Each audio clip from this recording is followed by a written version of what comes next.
Our second speaker's favorite sport to watch on TV is basketball because of its fast pace. Giving his number 5 speech entitled The Best of a Bad Situation, please join me in welcoming Jim Burlison.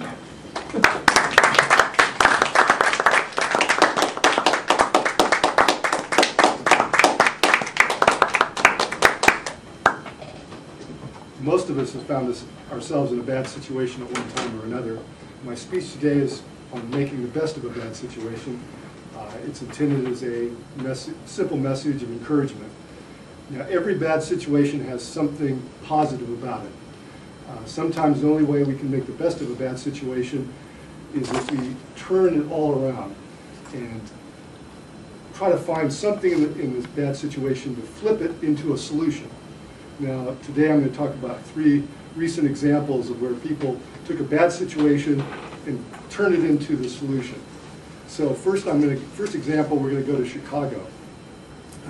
It's very difficult for someone who's been in prison to find a decent job when they get out. There's a man in Chicago named Jim Andrews, and what Jim Andrews did is he embraced his bad, he found himself in that predicament, and he embraced the situation and used it as his solution. And what he did is he opened up a hot dog stand, and he hires only ex-cons. And so he uses that fact in his marketing plan. And so he called his business Felony Franks.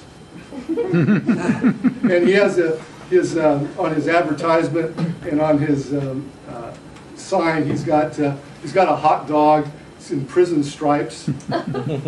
It's leaning on prison bars.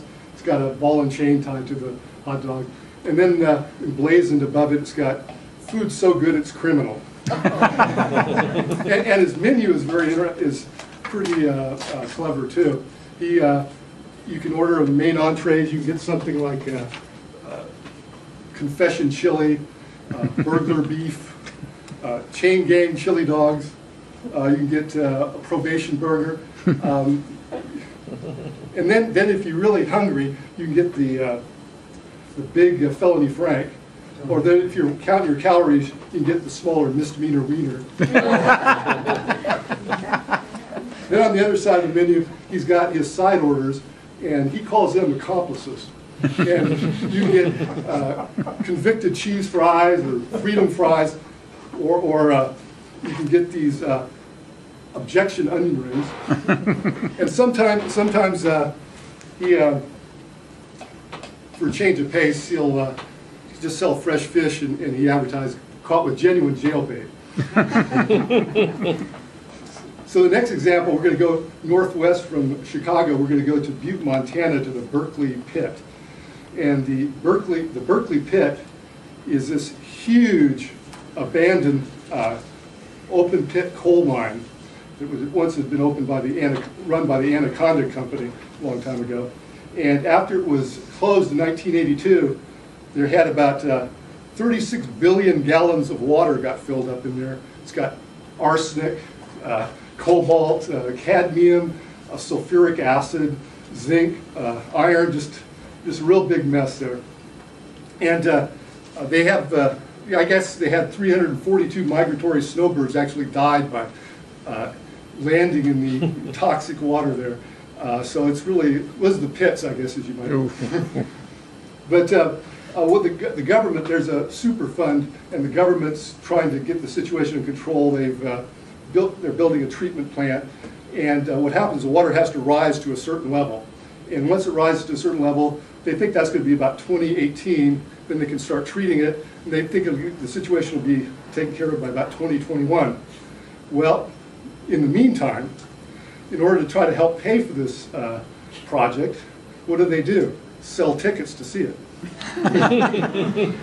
So they started out charging, in 2005, they started charging $1 for a ticket, and they built an observation deck, and they even have a souvenir shop. I don't know what exactly might be there. But so they get that $1 ticket, and they became a major tourist attraction. They ended up raising the price to $2 a ticket. And I just recently read that they've going to add a playground, have food service, and flush toilets. I don't know what they've been doing since then. But I was thinking, you know, when I saw they had to have food service, I was thinking of maybe getting them in touch with Jim Andrews over at Felony Frank's. He could maybe plan a theme-based menu, maybe have a toxic tuna sandwich or sulfuric shakes or something like that. And also, I was thinking if they had a playground, maybe they could make it into an amusement park, kind of like a surreal Disneyland. And you could maybe go through in the toxic water into like a submarine ride. So for our third example of people turning a bad situation into a solution, we're going to go to New York City. And there's a couple of years ago, there's a girl there named Francesca having a really horrible day, and everything was going wrong.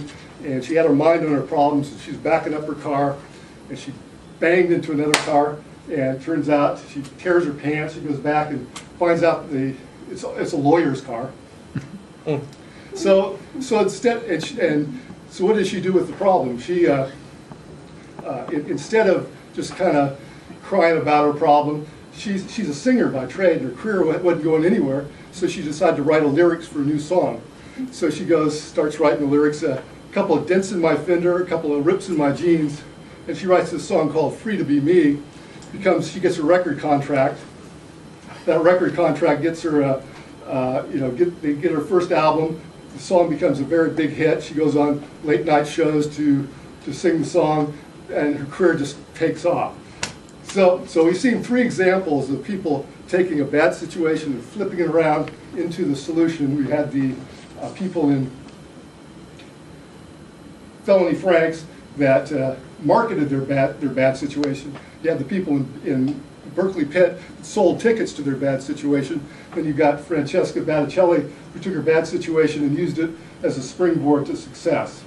So hopefully those examples will kind of give us all inspiration that when we have a bad situation happen to us, instead of just dwelling on the negative, we should immediately just start thinking about ways to flip the bad situation into a solution. And if anything, that'll just keep our mind off the negative things, and get our energy positive and channeled in a positive direction.